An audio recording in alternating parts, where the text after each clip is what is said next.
Let's have a look at the Coolmore Stud Stakes, and it's an absolute belter of a race, Nico. Let's look at the points bet market for it. And, well, Godolphin here, they've got the favourite for the Victoria Derby, which we've just spoken about with Observer, but they've got two at the top of the tree here with Bivark, obviously with the Golden Rose number, and Tentyrus. They're sort of dueling it out right now. Outside of that, the race doesn't end there, I don't think at all. Beedman, it's in the market as well. Raging Force, it's given a bit of a chance as well. So it's a good race, no doubting that. Let's look at the map. They're going to be going up the straight.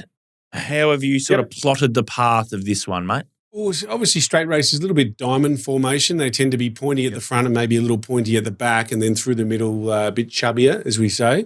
I think Hidden Motive probably sort of from that sort of mid-draw leads in the middle part towards the inside, and then Bivark's maybe just on his outside.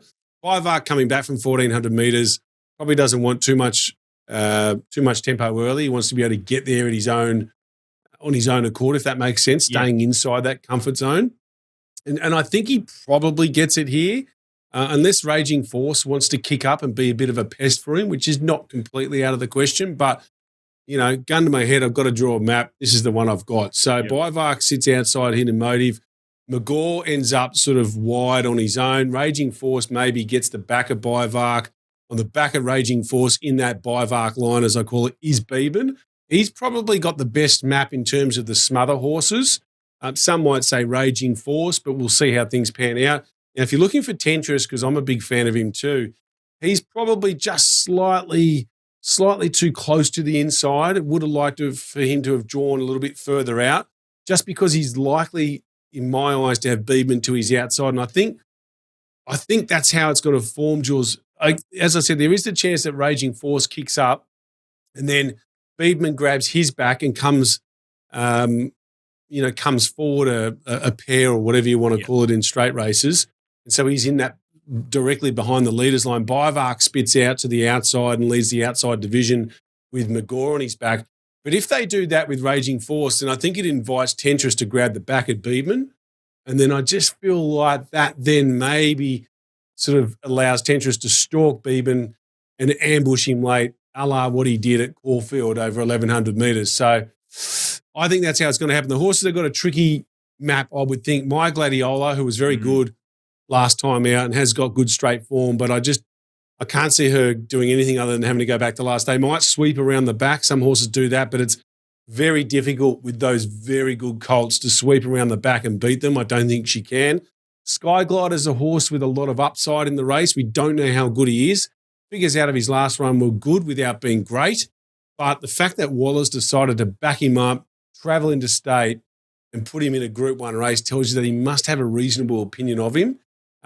Problem for him is he's probably just going to be back along the inside, and he's going to be waiting for horses to let him out, or else he's going to have to dart back towards that inside part of the fence. So I think Bivark draws pretty well, to be honest with you, for the kind of horse that he is. I think that's a nice draw for him. I think it's a really good draw for Beeben and probably also Raging Force.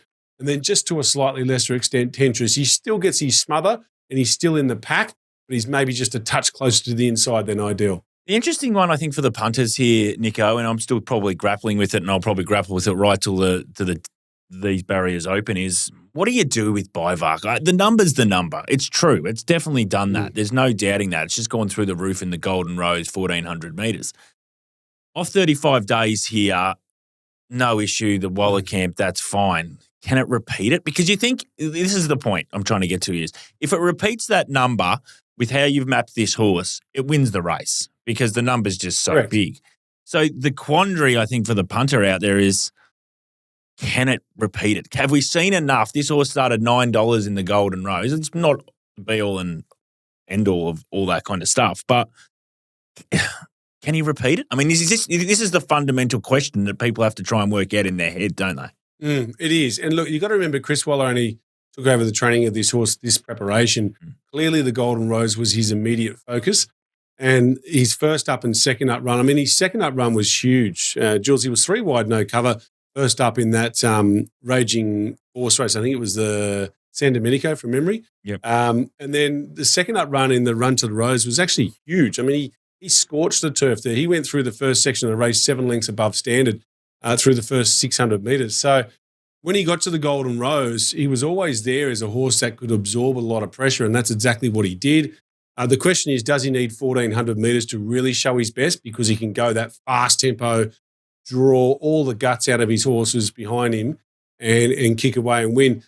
I think I sort of have a different view to you. I think it's pretty straightforward and simple. He just comes out, he jumps and he runs.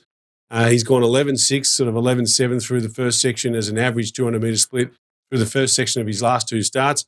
He just needs to come out and do that again. That's going to ensure that this race is run at a genuine tempo. Like I said, he doesn't want to be taken outside of that and have to go quicker. I don't think he will. I don't think Hidden Motive's going to try and test him too much early doors. I don't think anyone will. So I think he just dominates from the front. But you're 100% right. Do we trust the number? Can we say, yes, he's going to do it again? The fact that he was pretty good in the run to the Rose, and I know you don't like trials, but gee, he trialled very well beating Steffi Magnetica, who's obviously flying this preparation as well.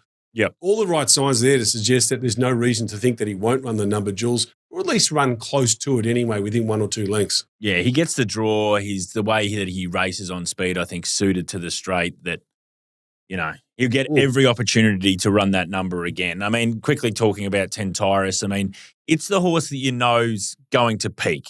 I mean, it had no luck last start and was still able to reel in Raging Force at Caulfield. It gets to a bigger track, third up, good camp. You know it's going to run to another level. Now, whether that's a big enough number to match what Bovark's done, again, that's the issue for the punters to work out. And then I think off Broadway a little bit, Beedman, like third up here, comes out of a different form line, I think, behind Hidden Motive in a really slowly run race, which you identified. Fourth horse, Napoleonic, since gone like Farlap at Moonee Valley. It's a pretty good platform race to come out of for a sprinter. I mean, it's not out of it either, really, is it, Beedman? No, God, no. I mean, that Roman Consul, which is the race that he comes out of, I think that race has produced the last 2 Coolmore Stud Stakes winners. And he should have won that race, there's no doubt about it. His jump out again, I know it's not everything, but he looked like he loved the straight in his jump out. And as I said, he gets that lovely stalking run. So a lot of it's going to come down to who can handle the straight. We think that Beedman will. We don't really know with Bovark because he wasn't asked for much in the jump out. We know Tentris will. I'm a big fan of Tentris, Jules. I think he may end up, I think in 6 or 12 months' time, we might be talking about him being one of the best sprinters in the country. Okay. I think he's that good. And I think depending on what happens over the next 8 days, I think he can win or at least place in this race. He might get some bad luck. If he gets bad luck, this is just my thought. If he gets bad luck and flashes around 2nd or 3rd, I reckon he backs up and wins the champion sprint. Yeah, I reckon he'll beat Jolly Star if they do that. And if he doesn't and he gets bad luck and they decide to tip him out, he's the Newmarket horse without a shadow of a doubt, with no Group 1 victory next to his name. So whatever happens, I think we'll see him. I wouldn't be surprised if he ends up at Royal Ascot. I think he's that good. I reckon he's real top shelf. So we'll see where things end up, though, on Saturday, mate. Got to have an opinion, don't you? Absolutely. What are you backing? Tentris. He's the one for mine. I'm a little bit, obviously worried about that number that Bovark did last time out. But I think the fact that Bovark, in order to win, he has to run that 11.6 fractions early. So that's just going to stretch that field out a little bit. So I know I've got that diamond shape there, but that's just so you can so that it doesn't look too small when we put it on TV. The reality is that diamond could be stretched out a bit more. And I think the more it gets stretched out, the more likely it is that Tentris can find those gaps and doesn't get bottled away. And that's going to play right into his hands. So Tentris all day for me.